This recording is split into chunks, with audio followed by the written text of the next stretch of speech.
بسم اللہ الرحمن الرحیم۔ لائٹ آف اسلام 92 کے ناظرین السلام علیکم۔ تاریخ اسلام میں یزید وہ پہلا شخص ہے جس نے اپنے اقتدار کو دوام بخشنے کی خاطر نواسۂ رسول حضرت سیدنا امام حسین اور اہل بیت اطہار رضی اللہ تعالی عنہم کو کربلا کی تپتی ریت پر بھوکا پیاسا شہید کروایا۔ شہادت کے بعد ان حضرات کے اسجاد طیبہ کی ہونے والی توہین پر خاموش رہا۔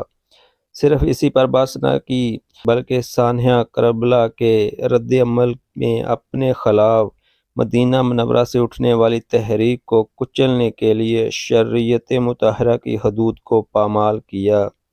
اس کے لشکروں نے آل بیت رسول صلی اللہ علیہ وسلم اور مدینہ شریف کی بے حرمتی کی۔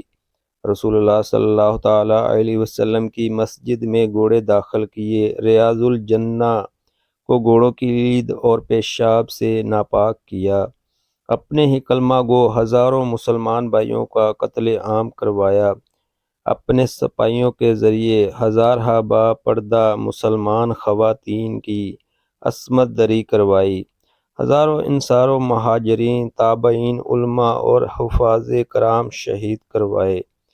بطور حکمران اگر یزید کی شخصیت اور کردار کا جائزہ لیا جائے تو وہ ایک ظالم و جابر، فاسق و فاجر ہونے کے ساتھ ساتھ حکمرانی کے لیے انتہائی ناموزوں اور نااہل شخص تھا۔